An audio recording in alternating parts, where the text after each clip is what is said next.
Hello and welcome to the video help tutorial. Getting started, we're on step 4 now. We're actually going to be choosing our business location. How exciting now.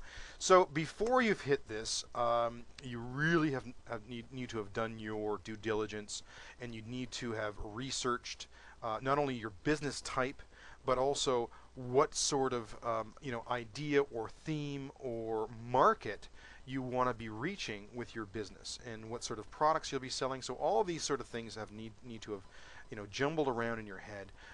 So I wouldn't fly through this step. So if you're on this step, you need to make sure that you look at your the handout that you've downloaded, and to see sort of the things and the areas that you need to go and search for, or you can do a search in the manual under each of the these places. So you'll see that we're here. We see business navigation. We see some cute little icons. These are all the major cities that exist on Friday Island. So we see Friday Beach, Hospieville, Port Painter, Glacier Lake, Jack Point, Sterling Peaks, Twin Bay, and Rocky Range. So clicking one of these links, okay, will bring you a chapter in the manual under that area. So you'll see, look, I've clicked on Glacier Lake. It gives me a map of the area of Glacier Lake. It gives me sort of a legend at the top of the other places that I can do research on, and on the demographics, as well as all the other things that go along with a geographical area, the market. So we can look at Glacier Lake. Now, as I was mentioning, you should have some sort of idea of the market that you want to be reaching. For instance, if you have an ethnic food restaurant, or if you have an ethnic clothing store, then you need to make sure that you are in an area with ethnic people of that nature. But as well, have an affluent set of clientele, whether it be Caucasian or other sort of demographical sort of persons that will be able to understand that culture and be able to afford to purchase that. So if you have a religious-based store, you need to make sure that you find that type of religion in that area. If you can't find it, and if you can't find that type of demographic, you need to move or find another area and do the research in that. So you'll see the average annual income of the area, the population. That's also should be really important. If you are opening up a children's store, or a children's clothing store, or a babysitting service, then you need to make sure that there's children in that area. So all those sort of factors come into play. You'll see that once we scroll down, there's climate averages, there's attractions in the area, there's other information like the city sales tax. But look, here's our ethnic groups, as we were talking about. And we can go through by population and by percentile, as well as religious affiliation, to then target market our business. And it's the most important thing, ladies and gentlemen, so that when you are looking to acquire a place, there's nothing worse than having to market really hard because you've picked a flat spot, and it doesn't sort of suit your business's needs. It's a really big uphill battle that you'll be fighting. So you need to make sure of a lot of things. So do your research before you make you make your pick and make your decision. So let's go back to that registration step, and you can look at other places like Twin Bay, and it'll tell us that a browser has popped up, and look, lo and behold, there's Twin Bay. So there's lots of considerations for each area, and make sure that you go through that.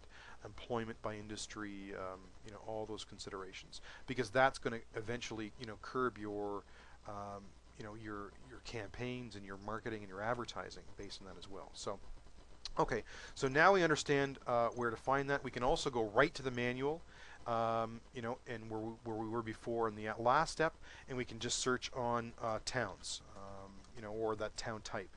We can go to demographics. That'll take us to an area and tell us a bit about demographics. It'll also give us a description of the towns, and look, lo and behold, the same information we can find right in the manual as well. And we can look at the island mini-map, and look to see how everything's sort of put together on Friday Island, and go over all that information.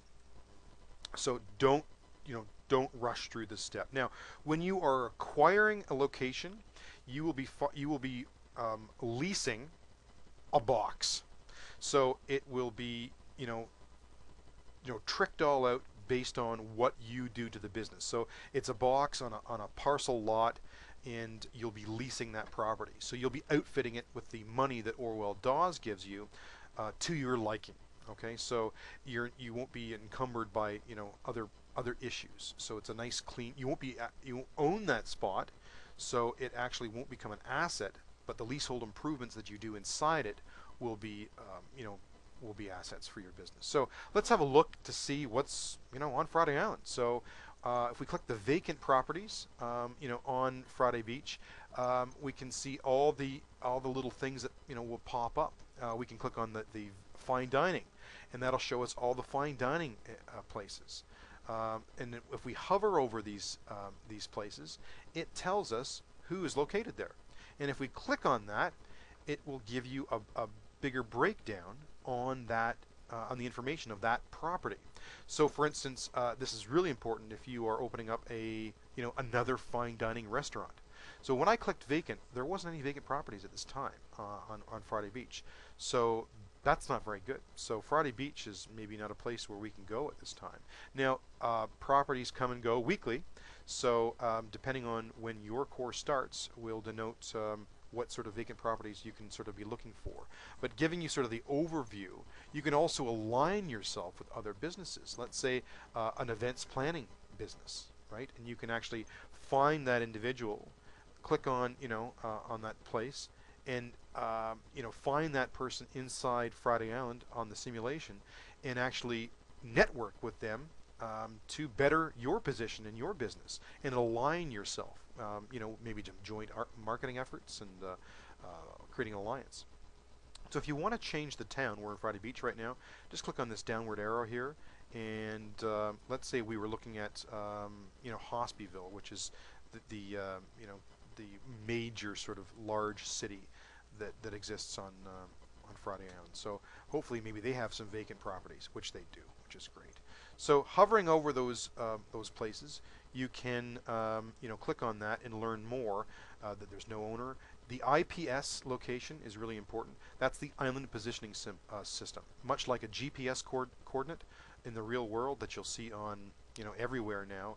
It's just not all about street and addresses that way, but we actually give you a pinpoint X and Y coordinate of where your location is. It's a lot more simple to to remember. So when you are looking for places, that's what you want to remember: the town and the IPS location that is under the vacant properties. So when you are looking, make sure that you don't throw all your eggs in one basket. If you see a few properties, write down 3 or 4 addresses of the IPS. And as I mentioned before, you can actually close this window, or you could log out of the system right now. And when you log back in, you will be brought to this area. So as I was saying, don't rush through this. You can come back, do more research, and then go through that process of leasing the property.